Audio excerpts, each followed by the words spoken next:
കോളേജിൽ പ്രിയ ക്ലാസ് റൂമിൽ ഇരിക്കുകയാണ്. മനസ്സ് മുഴുവനും ജോണിലാണ്. അവൻ എന്നുകൂടി കാണാനെന്നുണ്ട്, ഒന്ന് സംസാരിക്കണം. ഇന്റർവെല്ലായപ്പോൾ വിശപ്പ് കാണും. ക്യാൻറ്റീനിൽ പോയി ഫുഡ് കഴിക്കാൻ തീരുമാനിച്ചു. കൂടെ റിയയുമുണ്ട്. അവരുടെ മുന്നിൽ വെച്ച് ഒരുത്തിനെ തല്ലിക്കൂട്ടി വരുന്നുണ്ട് ഒരു കൂട്ടം ചെറുപ്പക്കാർ. പ്രിയ അവനെ നോക്കി. കണ്ടാൽ പാവം തോന്നിപ്പോകും. കണ്ണട വെച്ച ഒരു കോലൻ മോടിയുള്ള ചെറുക്കൻ. പ്രിയയുടെ മുന്നിലേക്കാണ് അവൻ വീണത്. അവന്റെ കണ്ണട തീർച്ച വീണതും അവള് വേഗം അതെടുത്ത് അവൻ ഇട്ടുകൊടുത്ത് അവനെ എഴുന്നേൽപ്പിച്ചു. ഡി മാറി നിൽക്ക്, സ്നേഹ പറഞ്ഞു. എന്തിനാ ചേച്ചി ഈ പാവത്തിനെ തല്ലുന്നേ? ഇവൻ ആരെന്ന് നിനക്കറിയില്ല, റാം ഇടയിൽ കയറി പറഞ്ഞു. അപ്പോഴേക്കും ജോൺ അങ്ങോട്ട് എത്തിയിരുന്നു. ജോൺ അവന്റെ നേരെ വന്ന് അവനെ പൊക്കിയെടുത്ത് അടിക്കാൻ തുടങ്ങി. പ്രിയ വേഗം അവന്റെ മുന്നിൽ കയറി. ജോണേട്ടാ വേണ്ട, ഇവൻ അതിനുള്ള ആരോഗ്യമില്ല, പ്രിയ കരഞ്ഞുകൊണ്ട് പറഞ്ഞു. നീ ഇതിലിടപെടാൻ നിന്നാൽ നിനക്ക് തന്നെ ദോഷമാവും, ജോൺ ദേഷ്യത്തിൽ പറഞ്ഞു. പ്രിയ അവനെ നോക്കി. അപ്പോഴേക്കും പ്രിൻസിപ്പൾ അങ്ങോട്ടേക്ക് വന്നിരുന്നു. സ്റ്റുഡൻസ് പ്ലീസ് കം, ദേഷ്യത്തിൽ പ്രിൻസി പറഞ്ഞു. ഇവിടെ നടന്നത് നീ അവിടെ പറഞ്ഞ ജോൺ നിന്നെ വെച്ചേക്കില്ല, സ്നേഹ പറഞ്ഞു. കണ്ണട പൊട്ടി നിലത്ത് കിടക്കുന്നവൻ അടുത്ത പ്രിയ പോയി. നീങ്ക ഓക്കെ വാ, അറിയുന്ന തമിഴിൽ ചോദിച്ചു. മലയാളിയാണോ? അവൻ ചുണ്ടിലുള്ള ചോര തുളച്ചുകൊണ്ട് പറഞ്ഞു. അതെ, എന്തിനവർ തല്ലിയത്? പ്രിയ അവനെ എഴുന്നേൽപ്പിച്ചുകൊണ്ട് ചോദിച്ചു. എന്റെ ചേട്ടന് വേണ്ടി. എന്റെ ചേട്ടൻ ഇവിടുത്തെ സീനിയർ ആയിരുന്നു, റിച്ചാർഡ്. ഇപ്പോ സസ്പെൻഷനിലാണ്. ഒരു കൊല്ലം മുൻപ് ജോണായി വൻ വഴക്കായിരുന്നു. ഏട്ടനെ ട്രിഗർ ചെയ്യാൻ വേണ്ടിയാണ് ഇതൊക്കെ, അവൻ പറഞ്ഞു. നിന്റെ പേരെന്താ? പ്രിയ ചോദിച്ചു. രഘുവരൻ. രഘു എന്ന് കൂപ്പിട്ടാ പോതും, അവൻ ചിരിച്ചുകൊണ്ട് പറഞ്ഞു. പ്രിൻസിപ്പൾ അടുത്ത് എന്ത് പറയും ഇനി? പ്രിയ വേഗം മിഡിൽ കയറി പറഞ്ഞു. എന്തു പറയാൻ? എന്നെ സപ്പോർട്ട് ചെയ്താൽ ജോൺ നിങ്ങളെ ബാക്കി വെക്കില്ല, രഘു പറഞ്ഞു. അപ്പോ ഞാൻ പറഞ്ഞില്ലെങ്കിലും പ്രശ്നമാവില്ലേ? തന്നെ ഇവിടെ പഠിക്കാൻ വിടുവോ? പ്രിയ പറഞ്ഞു. വാ, നമുക്ക് ആദ്യം അങ്ങോട്ട് പോയി നോക്കാം. Principal cabin. മിസ്റ്റർ ജോൺ, നിങ്ങൾ ഇവിടെ തല്ലുണ്ടാക്കാനാണോ വന്നത്? ഇവിടെ നിങ്ങളെല്ലാം ടോപ്പർ ആയതുകൊണ്ടാണ് ഇത്ര കംപ്ലൈന്റ് വന്നിട്ടും നിങ്ങളെ വെറുതെ വിടുന്നത്, പ്രിൻസി തമിഴിൽ പറഞ്ഞു. സാർ, നാങ്ക ഒന്നും പണില്ല, it was a friendly talk, John പറഞ്ഞു. അപ്പോഴേക്കും രഘുവും പ്രിയയും ഈ മുറിയിലേക്ക് വന്നു. ഈ പെൺകുട്ടികൾ അവിടെ ഉണ്ടായിരുന്നു അല്ലെ? നിങ്ങൾ പറ, ഒരു ഫ്രണ്ട്ലി ടോക്ക് മാത്രമായിരുന്നോ? പ്രിൻസി ചോദിച്ചു. പ്രിയ എന്ത് പറയണമെന്നറിയാതെ ജോണിനെ നോക്കി. തല താഴ്ത്തി നിൽക്കുന്ന രഘുവിനെയും രണ്ടും കൽപ്പിച്ചവള് രാമൻ വെൻട്രിയെ നോക്കി പറഞ്ഞു. സാർ, ഈ രണ്ട് ചേട്ടന്മാരാണ് ഞാൻ കണ്ടത്. ഇവനെ വെറുതെ ഇട്ടിരുന്ന് തല്ലുകയായിരുന്നു, പ്രിയ പറഞ്ഞു. ജോൺ ദേഷ്യത്തിൽ നെറ്റി തിരുമ്മി അവളെ നോക്കി. കേട്ടല്ലോ ജോൺ, പ്രിൻസി പറഞ്ഞു. ജോൺ ചേട്ടനല്ല, ഇവരാ, പ്രിയ വേഗം അവനെ സഹായിക്കുന്ന പോലെ പറഞ്ഞു. സ്നേഹ ദേഷ്യത്തിൽ അവളെ നോക്കി. ഈ കുട്ടി റിച്ചാർഡ് ബ്രദറാണ്, അതുകൊണ്ടാണോ ഈ ദേഷ്യം? അവരും ഫസ്റ്റ് ഇയർ ആണ്, പഠിക്കാൻ വന്ന കുട്ടികൾ. റാഗിങ് എല്ലാം ഒരു പരിധിയിൽ കൂടുതലായാൽ നിങ്ങളെ ഞാൻ പോലീസ് കംപ്ലൈന്റ് ചെയ്യും, പ്രിൻസി പറഞ്ഞു. സോറി സാർ, ഇനിമേ ഇപ്പൊടിയൊന്നും നടക്കാതെ, അവൻ പ്രിൻസിക്ക് വാക്ക് കൊടുത്തു. പ്രിയ അവനെ നോക്കി നിന്നു. രഘു പതുക്കെ അവളെ ചെവിയിൽ പറഞ്ഞു. താങ്ക്സ് പ്രിയ. അവന് നിഷ്കളങ്കമായ നോട്ടത്തിന് മുന്നിൽ അവളെ ചിരിച്ചു. ജോണിലെല്ലാം ദേഷ്യത്തിൽ നോക്കി നിന്നുകൊണ്ട് പുറത്തേക്കിറങ്ങി. ജോൺ, നീ അവളെ വെറുതെ വിടാൻ പോവുകയാണോ? ഇവിടെ തമിഴ് കുട്ടികൾക്കില്ലാത്ത അഹങ്കാരമാണ് മലയാളി പെണ്ണിന്, സ്നേഹ പറഞ്ഞു. എന്നാലും അവള് കൊള്ളാം, എന്നെ റാമിനെ മാത്രം ഒറ്റിക്കൊടുത്തു. John, I think she has something for you, Vetri അവനെ ദേഷ്യത്തിൽ നോക്കി പറഞ്ഞു. അവളുടെ കാര്യം ഇനി എന്നോട് പറയണ, ജോൺ ദേഷ്യത്തിൽ പറഞ്ഞു. അവൾക്കുള്ളത് ഞാൻ കൊടുക്കാം, സ്നേഹ പറഞ്ഞു. നോ, ഞാൻ കൊടുക്കാം അവൾക്കുള്ള ശിക്ഷ, ജോൺ പറഞ്ഞുകൊണ്ട് അവന്റെ ബൈക്ക് എടുത്ത് പുറത്തേക്കിറങ്ങി. പിറ്റേ ദിവസം ക്ലാസ്സിൽ രഘുവും ഉണ്ടായിരുന്നു. പ്രിയടുത്ത് എന്തോ ഒരു അടുപ്പം അവന് തോന്നിയിരുന്നു.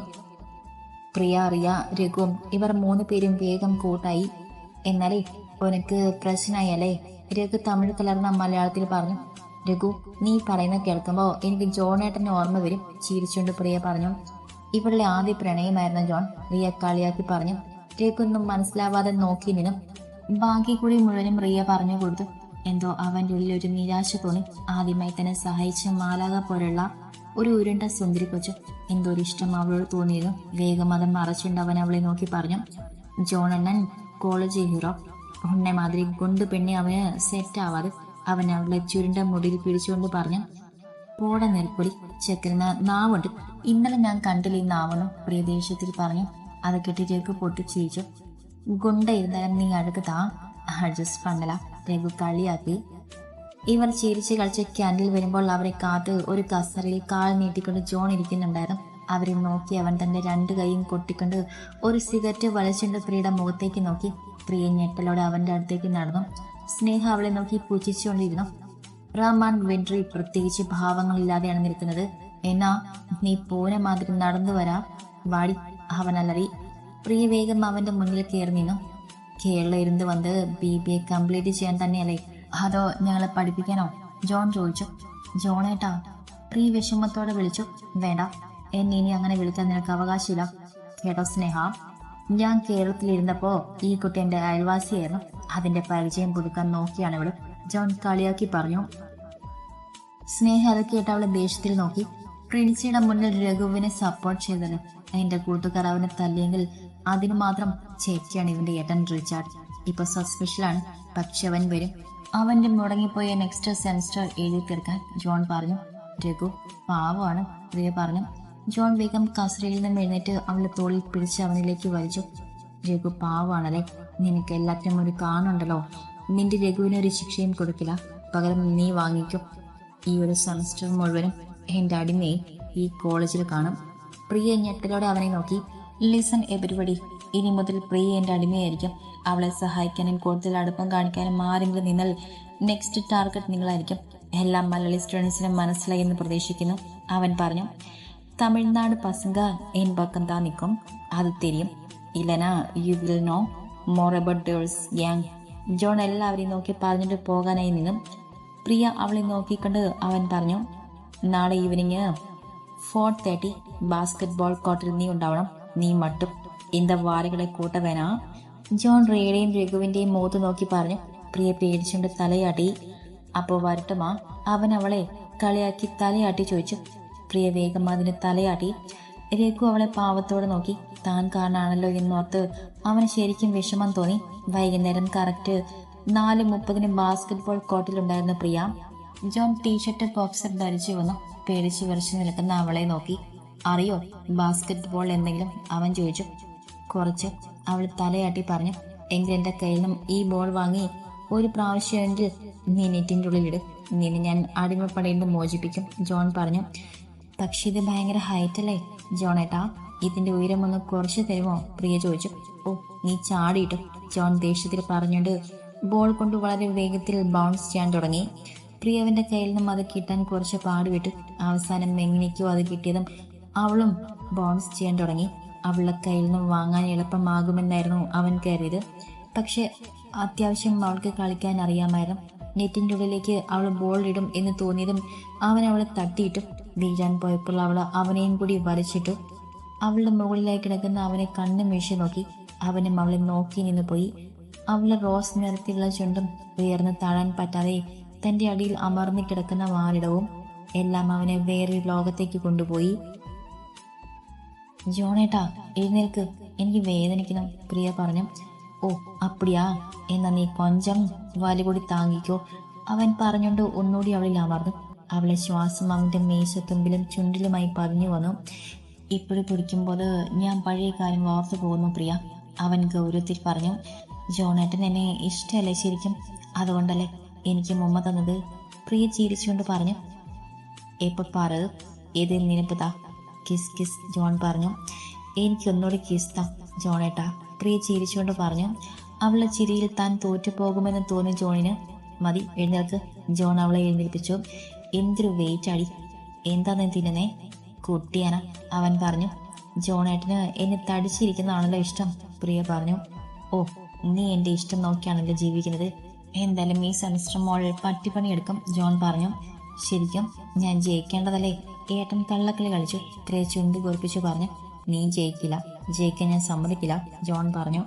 എനിക്ക് തോറ്റാൽ മതി, ഇങ്ങനെ അടിമയായിട്ടെങ്കിലും ജോണേട്ടൻ എൻ്റെ കൂടെ ഇരിക്കാലോ കുറേ നേരം, പ്രിയ പറഞ്ഞു. നിനക്ക് തോന്നുന്നുണ്ടോ പ്രിയ ഞാൻ നിന്നെ സ്നേഹിക്കുമെന്ന്, ജോൺ ചോദിച്ചു. ഉറപ്പായിട്ടും, പ്രിയയും പറഞ്ഞു. ആദ്യം നീ ബാസ്കറ്റ്ബോൾ കോർട്ട് മുഴുവനും ഒന്ന് അടിച്ചു വാരിയിട്, അവന്മാർ ഇപ്പോൾ എത്തും, എന്നിട്ട് അടുത്ത പണി തരാം, ജോൺ പറഞ്ഞു. പ്രിയ ഒരു മടിയും കൂടാതെ ചെയ്യാൻ തുടങ്ങി. അപ്പോഴേക്കും ബോയ്സ് എത്തി തുടങ്ങിയതും. നിന്റെ കേരള ഗേൾസ് കറക്റ്റ് ടൈമിൽ വന്നല്ലോ, റാം കളിയാക്കി പറഞ്ഞു. ഷീസ് മൈ എനിമി, ജോൺ ദേഷ്യത്തിൽ പറഞ്ഞു. ഇതാ എല്ലാരും മുതലേ സൊല്ലത്, അതുക്കപ്പുറം ലവേഴ്സ് ആകും, വെട്രി പറഞ്ഞു. അവിടെ എല്ലാവരും കൂട്ടച്ചിരിയിലായിരുന്നു. ജോൺ ദേഷ്യത്തിൽ അവിടെ നിന്നും പോയി. പ്രിയ ക്ലീൻ ചെയ്ത് കഴിഞ്ഞ് അവൻ്റെ അടുത്തേക്ക് വന്നു. ഇനി എന്താ ചെയ്യണ്ടേ, പ്രിയ ചോദിച്ചു. ബ്രേക്ക് ആകുമ്പോൾ എല്ലാവർക്കും ടീ ആൻഡ് ബജി വാങ്ങി വേണം, ജോൺ പറഞ്ഞു. അതുവരെ റെസ്റ്റ് അല്ലേ, പ്രിയ ചോദിച്ചു. പറഞ്ഞുകൊണ്ട് ജോൺ കളിയിൽ മുഴുകി. ഗ്യാലറിയിൽ ഇരുന്ന് പ്രിയ അവന്റെ ഫോട്ടോ എടുത്തുകൊണ്ടിരുന്നു. അവൻ ചാടുന്നതും ഓടുന്നതും എല്ലാം അവളുടെ കണ്ണിൽ പ്രണയം മാത്രമായിരുന്നു. ക്വാർട്ടർ ബ്രേക്ക് ആയപ്പോൾ അവൻ അവളുടെ അടുത്തേക്ക് വന്നു. പ്രിയ, എല്ലാവർക്കും ടീ ആൻഡ് സ്നാക്സ് കൊണ്ടുപോവാ, ജോൺ പറഞ്ഞു. പ്രിയ വേഗം ഓടി ക്യാൻറ്റീനിൽ പോയി ഓർഡർ ചെയ്തു വന്നു. അവിടെ മൊത്തം 10-20 പേരുണ്ടായിരുന്നു. 2-3 ട്രിപ്പായിട്ട് വരേണ്ടത് വന്നു എല്ലാവർക്കും സാധനം എത്തിക്കാൻ. അവസാനം ചായയും ബജിയും ജോണിന് കൊടുത്ത് അവൻ്റെ അടുത്ത് തന്നെ അവളും ഇരുന്നു. ടയേർഡായോ നീ? അവനൊരു സിപ്പ് ചായ കുടിച്ചുകൊണ്ട് ചോദിച്ചു. കുറച്ച് കിതച്ചുകൊണ്ട് പ്രിയ പറഞ്ഞു. ഉണക്കിതൊന്നും പോതാതെ ഇതിലും വലുത് കിട്ടണം, ജോൺ പറഞ്ഞു. പ്രിയ അവൻ്റെ തൊഴിൽ തല പെട്ടെന്ന് വെച്ചു. ജോൺ ഞെട്ടലോടെ നോക്കി. എന്നാടി? അവൻ ചുറ്റും നോക്കിക്കൊണ്ട് വെപ്രാളത്തിൽ ചോദിച്ചു. എനിക്ക് വയ്യ, അതുകൊണ്ടാ. അതും പറഞ്ഞ് അവൻ്റെ തോളിലൊന്നുകൂടി മുറുക്കി പിടിച്ചു. പഴയ സ്കൂൾ കുട്ടിയായ പ്രിയ ഓർമ്മ വന്നു. അവൻ അവളെ നോക്കിക്കൊണ്ട് ചായ കുടിച്ചു. അപ്പോഴേക്കും റാമാൻ വെൻറ്റിൻ്റെ അടുത്ത് ആരെങ്കിലും കാണിച്ചു കൊടുത്തു. മച്ചാ ഉറക്കെ റാം വിളിച്ചതും ജോൺ വേഗം അവളെ തട്ടി മാറ്റി. ഞങ്ങൾ കണ്ടു കേട്ടോ, മലയാളത്തിൽ 2 പേരെയും കളിയാക്കി പറഞ്ഞു അവർ. ജോൺ വേഗം അടുത്ത ഗെയിം കളിക്കാൻ പോയി. കളി കഴിഞ്ഞ് വേർതിരിക്കുന്ന അവൻ്റെ അടുത്തേക്ക് വേഗം ടവൽ എടുത്തുകൊണ്ട് ഒപ്പം പോയി. ഇതൊക്കെ ഓവർ സീൻ പട്ടാ നീ, അവൻ അവൾ തോളിൽ പിടിച്ചുകൊണ്ട് പറഞ്ഞു. ഞാൻ അടിമയല്ലേ, അപ്പൊ ജോണേട്ടൻ്റെ എല്ലാ കാര്യവും ഞാൻ തന്നെ ചെയ്യും, പ്രിയ പറഞ്ഞു. നീ ചെയ്തോ പ്രിയ, ഇവൻ സിംഗിളാണ്, ഇവനെ കെയർ ചെയ്യാൻ ഇവിടെ ആരുമില്ല, റാം പറഞ്ഞു. അപ്പൊ സ്നേഹ, പ്രിയ വേഗം ചോദിച്ചു. ജോൺ അവളെ ദേഷ്യത്തിൽ നോക്കി. സ്നേഹ എൻ്റെ ഫ്രണ്ടാണ്, അവളെയും എന്നെ പറ്റി മോശമായി എന്തെങ്കിലും പറഞ്ഞുണ്ടാക്കിയാലുണ്ടല്ലോ, ജോൺ അവളുടെ കവിളിൽ പിച്ചിക്കൊണ്ട് പറഞ്ഞു. അയ്യോ വേദനിക്കുന്നു വീട്, പ്രിയ ദേഷ്യത്തിൽ പറഞ്ഞു. ജോൺ അവളെ വീട്ടുകൊണ്ട് കയ്യിലും ടവൽ വാങ്ങിക്കൊണ്ട് മുഖം ഒപ്പിക്കൊണ്ട് പറഞ്ഞു. എല്ലാവരും പ്രാക്ടീസ് കഴിഞ്ഞ് പോകാനായി നിന്നു. ഞാനും പോട്ടെ, പ്രിയ പറഞ്ഞു. ബസ്സുണ്ടോ ഇപ്പോൾ? അവൻ വാച്ചിൽ നോക്കി പറഞ്ഞു. ഇല്ല, രഘു വരും, പ്രിയ ചിരിച്ചുകൊണ്ട് പറഞ്ഞു. രഘുവോ? അവനെന്തിന്? ജോൺ പുരുകമുയർത്തി ചോദിച്ചു. ബസ് നല്ല തിരക്കാവൂന്ന് പറഞ്ഞു. പിന്നെ എനിക്ക് ശരിക്കും സ്ഥലം അറിയില്ല, പ്രിയ പറഞ്ഞു. ജോൺ ഗൗരവത്തിൽ മൂടി പുറത്തേക്കിറങ്ങി ഒരു സിഗരറ്റ് എടുത്ത് വലിച്ചു. ഈ ശീലം ഉണ്ടല്ലേ, പ്രിയ ചോദിച്ചു. എന്താ, നിനക്ക് വേണ്ടി മാറ്റണോ? അവൻ കളിയാക്കി ചോദിച്ചു. വേണം, എൻ്റെ കുട്ടികളുടെ അച്ഛൻ ഒരു പുകവലിക്കാരനാവരുത്, പ്രിയ പറഞ്ഞു. ജോൺ അവളെ നോക്കിക്കൊണ്ട് അവളുടെ മുഖത്തേക്കൊന്ന് കൂടി ഊതി വിട്ടു. ഇങ്ങനെ വലിച്ചു വിട്ടാ പിന്നെ ഞാൻ ഉമ്മ വെക്കില്ല ജോണേട്ടാ, പ്രിയ പറഞ്ഞതും അവൻ അവളെ ഇടുപ്പിലോട്ട് ചേർത്ത് അവനിലേക്ക് വലിച്ചു. തൂണിന്റെ മറവിൽ നിന്നുകൊണ്ട് അവൻ അവളുടെ കണ്ണിൽ നോക്കി. പിടയ്ക്കുന്ന ചെറിയ മിഴികൾ, വിയർത്തൊലിച്ചു കിടക്കുന്ന മുഖം, ചുവന്ന കുഞ്ഞി ചുണ്ട്. ഹെൻറി, നീൻ വൈഫ് മാതിരി പേഴ്സറയെ, ജോൺ ചോദിച്ചു. വൈഫ് ആകുമല്ലോ, ഇന്നല്ലെങ്കിൽ നാളെ, അല്ലാതെ വീണ്ടും എന്നെ ഏട്ടൻ്റെ മുന്നിൽ എത്തിക്കില്ലല്ലോ, പ്രിയ പറഞ്ഞു. എന്നാലേ നീ ചെയ്തൊന്നും മറക്കാൻ പറ്റില്ല പ്രിയ. ഇപ്പോഴും നിന്നോട് ഞാൻ എൻ്റെ മുഴുവൻ പക വീട്ടാത്തത് നീ ഒരു പെണ്ണായതുകൊണ്ടാണ്, എവിടെയും നിന്നെ ഞാൻ കുഞ്ചിച്ചു നടന്നതുകൊണ്ട്, ജോൺ പറഞ്ഞു. പ്രിയ വീണ്ടും അവൻ്റെ കുറ്റിരോമം നിറഞ്ഞ കവിളിൽ മൊത്തി. ജോൺ കണ്ണ് തുറച്ച് അവളെ നോക്കി. എനിക്ക് ഒന്നേ പൊടിക്കും, പ്രിയ നാട്ടിൽ മുങ്ങി ചിരി നൽകി അവനെ ഒന്തിത്തള്ളി ഓടി. ജോൺ വേഗം ആരെങ്കിലും കണ്ടു എന്ന് നോക്കി. ഓടി മുന്നിലെത്തിയത് കൃത്യം രഘുവിൻ്റെ നെഞ്ചിലായിരുന്നു. രഘുവളെ പിടിച്ചു നിർത്തി. ജോൺ നോക്കിക്കൊണ്ട് തന്നെ അവിടെ അടുത്തേക്ക് വന്നു. സീനിയർ രഘു, കൈ ഉറക്കി കൊട്ടിക്കൊണ്ട് പറഞ്ഞു. ജോണും അവന് ഒരു ചിരി നൽകി. പാത്തുപോ, അവളെയും അവനെയും നോക്കി പറഞ്ഞിട്ട് അവനുള്ളിലേക്ക് കയറി. എന്നാ മച്ചാ, നീ എന്തിലേക്ക് കിട്ടേ, സിരിച്ച് പേസറേ, റാം അവനോട് ചോദിച്ചു. റിച്ചാർഡ് മറ്റെന്താ നമ്മ എനിമി, നീ എതുക്ക് അന്ത പയ്യൻ കിട്ടേ സണ്ട പോട്ടെ, അതിനാലേതാ ഒന്നത്തെ സപ്പോർട്ട് പണേ, ജോൺ പറഞ്ഞിട്ട് അവിടെ നിന്നും പോയി. അപ്പോഴേക്കും സ്നേഹയും വന്നിരുന്നു. എവിടെ മറ്റേ കേരളപ്പുലി, നിന്റെ ശിക്ഷ കൊടുത്തു കഴിഞ്ഞോ ജോൺ? ഞാൻ വരൻ വൈകിയോ, സ്നേഹ ചിരിച്ചുകൊണ്ട് ചോദിച്ചു. Full basketball court clean ചെയ്യിപ്പിച്ചു, പിന്നെ ഫുൾ ഡെലിവറി, അങ്ങനെ ചെറുതായിട്ട്, ജോൺ പറഞ്ഞു. ഓ സ്നേഹ, ഇവനിപ്പോൾ രഘുവിൻ്റെ അടുത്തും സോഫ്റ്റ് കോർണർ, രഘു മലയാളം തമിഴ് ഷോയിൽ പറഞ്ഞു. റാം, ഞാൻ ഇതിന് നേരത്തെ മറുപടി പറഞ്ഞു. രഘുവിനെ തല്ലാൻ ഞാൻ പറഞ്ഞിട്ടില്ല. അവൻ്റെ ചേട്ടനുള്ള ദേഷ്യം എന്തിനാ അവനോട് കാട്ടുന്നത്? എന്തെങ്കിലും റിച്ചാർഡ് വരും, അവൻ്റെ സസ്പെൻഷൻ കഴിഞ്ഞാൽ ഇങ്ങോട്ട് തന്നെ വരും. അവനോട് കാണിക്കാനുള്ളത് കബഡി ടൂർണമെൻറ്റ് ആദ്യം ജയിച്ച് കാണിച്ചു കൊടുത്തതാണ്. കഴിഞ്ഞ വർഷം അവൻ്റെ ഫൗൾ കാരണമാണ് നമ്മുടെ ടീം ഓൾ ഇന്ത്യ പോകാതിരുന്നത്, ജോൺ ദേഷ്യത്തിൽ പറഞ്ഞു. കബഡിന് സമയമുണ്ടല്ലോ, റാം പറഞ്ഞു. എന്ത് സമയം? ഈ സെമസ്റ്റർ ലാസ്റ്റ് ആകുമ്പോൾ അറിയാം, എല്ലാവരുടെയും പ്രാക്ടീസ് ഗുണം, ജോൺ പറഞ്ഞിട്ട് പുറത്തേക്ക് തിരിച്ചെത്തിലിറങ്ങി. രഘു, നിനക്ക് ഞാൻ പറയുന്ന മലയാളം മനസ്സിലാവുന്നുണ്ട്? അവൻ്റെ തൊഴിൽ തല ചായച്ചുകൊണ്ട് ബൈക്കിൽ ഇരുന്നുകൊണ്ട് പ്രിയ ചോദിച്ചു. കൊഞ്ചം കൊഞ്ചം പുലിയും, അവൻ ചിരിച്ചുകൊണ്ട് പറഞ്ഞു. എങ്കിലേ എനിക്ക് വിശക്കുന്നു, പ്രിയ പറഞ്ഞു. ഈ കട പോയി സാപ്പിട്ടാലാമാ, അവൻ പറഞ്ഞുകൊണ്ട് വണ്ടി എടുത്ത അടുത്തുള്ള തട്ടുകളുടെ മുന്നിൽ നിർത്തി. ചുറ്റും തിരക്കുള്ള കട. അവൻ അവൾക്കൊരു ശർക്കരയിട്ട കോഫിയും പൊറോട്ട ഓംലേറ്റ് കൂടി വാങ്ങിക്കൊടുത്തു. അവൾ കഴിക്കുന്ന നോക്കി അവൻ ചിരിച്ചു. നീ നന്നായി കഴിക്കലേ, അവൻ മലയാളത്തിൽ ചോദിച്ചു. പിന്നെ ഈ തടിയൊക്കെ ഞാൻ കഷ്ടപ്പെട്ട് തിന്നുണ്ടാക്കിയതാണ്, പ്രിയ പറഞ്ഞു. നീ ரொம்ப ക്യൂട്ട്, രഘു ചിരിച്ചുകൊണ്ട് പറഞ്ഞു. പക്ഷെ ജോണേട്ടൻ എന്നെ തടിച്ചെന്നാ വിളിക്കണേ, പ്രിയ തല താഴ്ത്തി. അതൊക്കെ എന്നെ ഇപ്പം നീ കൊണ്ടു താ, അതിനാലേ അപ്പടി കൂപ്പിട്ടിരിക്കെ. ഗുണ്ടോ ഞാനോ? ഇതൊക്കെ നോർമൽ തടിയാണ്. ഞാൻ കുറച്ച് തിന്നാനും കുടിക്കാനുമുള്ള കൂട്ടത്തിലാണ്. ഇവിടെ എല്ലാവരും നല്ല ബോഡി ഷേമിംഗ് ആണ്, പ്രിയ പറഞ്ഞു. I like you because, Raghu പറഞ്ഞു നിർത്തി. ബിക്കോസ്, പ്രിയ ചോദിച്ചു. വേഗം തിന്നുവാ, നിന്നെ ഹോസ്റ്റലാക്കി എനിക്ക് പോണം. അവന്റെ കണ്ണട ഒന്നുകൂടി അവൻ നേരെയാക്കി വെച്ചു. പ്രിയ മുഖം കോപ്പിച്ച് വേഗം വണ്ടിയിൽ കയറി. രഘു അവളെ ഹോസ്റ്റലിൽ ഇറക്കി. പിറ്റേ ദിവസം കോളേജിലിരിക്കുമ്പോഴാണ് വരാന്തിൽ കൂടി ജോൺ പോകുന്നത് കണ്ടപ്പോൾ തന്നെ അവള് ഹായ് എന്ന് കൈ ഉയർത്തി കാണിച്ചു. ജോൺ മൈൻഡ് ചെയ്ത് നടന്നു നീങ്ങി. എന്തിനിങ്ങനെ ചമ്മാൻ നിൽക്കുന്നത്, പ്രിയ പറഞ്ഞു. സാരില്ല, പ്രിയ വാശിയിൽ പറഞ്ഞു. എടി, മൂപ്പർ നിനക്ക് വളയുമെന്ന് എനിക്ക് തോന്നിയില്ല. പിന്നെ ആളൊരു പക്ക തമിഴനും. നമുക്ക് നമ്മുടെ നാട്ടിലെ ആൺപിള്ളേർ പോലെ, പ്രിയ ചോദിച്ചു. വേണ്ടടി, എനിക്ക് ഈ തമിഴൻ മതി. ഞാൻ പണ്ട് ചെയ്ത തെറ്റ് കാരണമാണ് ജോണേട്ടനെ അകറ്റി നിർത്തുന്നത്. എന്നോട് എന്തൊരു സ്നേഹമായിരുന്നെന്നറിയോ. ഇപ്പൊ ഇതെല്ലാം ഞാൻ അറിയിക്കുന്നുണ്ട്. അതുകൊണ്ട് ഞാൻ തന്നെ ഏട്ടന്റെ പിന്നാലെ പോകും. എന്നോട് ക്ഷമിക്കുന്നവരെ, പ്രിയ പറഞ്ഞു. ലഞ്ച് ബ്രേക്ക് ആയപ്പോൾ കണ്ടു ക്യാൻറ്റീനിൽ ഇരുന്ന് ഫുഡ് കഴിക്കുന്ന ജോൺ. വേഗം റേയുടെ അടുത്തുനിന്ന് അവൻ്റെ അടുത്ത് പോയിരുന്നു. ജോൺ ഞെട്ടലോടെ അവളെ നോക്കി. ഓ, സാമ്പാർ സാധം ആണല്ലോ ഫുഡ്. അവൻ്റെ ലഞ്ച് ബോക്സ് നോക്കി പ്രിയ പറഞ്ഞു. നീ എതുക്ക് എൻ പക്കത്തിലെ വേറെ സീറ്റിൽ പോയിരുന്നോടെ, അവൻ ദേഷ്യത്തിൽ ചോദിച്ചു. ഞാൻ അന്ന് ഹോസ്റ്റലിൽ നിന്ന് ഫുഡ് കൊണ്ടുവന്നില്ല. പിന്നെ ഈ ക്യാൻറ്റീനിലുള്ള ഫുഡ് എനിക്ക് അത്ര പിടിച്ചില്ല. എനിക്കിതാ നേരി ആൻറ്റി ഉണ്ടാക്കിയതല്ലേ, പ്രിയ പറഞ്ഞു. എൻ്റെ അമ്മ എനിക്കുണ്ടാക്കിയതാണ്, ജോൺ ദേഷ്യത്തിൽ പറഞ്ഞു. നിങ്ങളുടെ അമ്മ എൻ്റെ അമ്മായിയമ്മ, ദേഷ്യത്തിൽ പറഞ്ഞു പ്രിയ അവൻ്റെ പ്ലേറ്റിൽ കൈയിട്ട് വരാൻ തുടങ്ങി. ജോൺ അവളെ നോക്കി.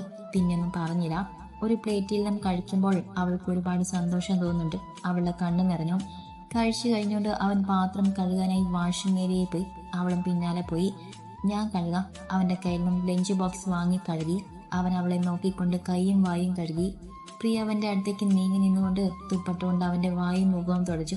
ജോൺ ഞെട്ടലോടെ അവളെ നോക്കി. അവൾ തന്നിൽ കാണിക്കുന്ന സ്വാതന്ത്ര്യം അവൻ എന്തോ പോലെ തോന്നി. അവളെ ഒരു കൈ പിന്നിലാക്കി അവൻ അവളെ നെഞ്ചിലേക്ക് വലിച്ചിട്ടു.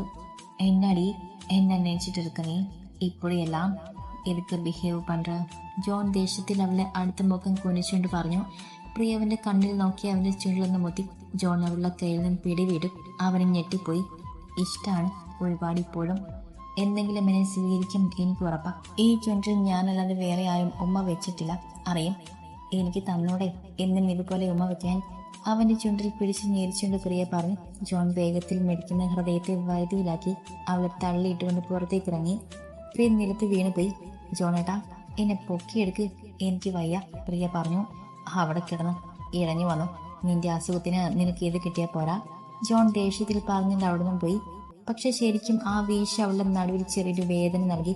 വൈകുന്നേരം അടിമപ്പണി എടുക്കാൻ പോണല്ലെന്നോർത്ത് അവളുടെ കണ്ണു നിറഞ്ഞു.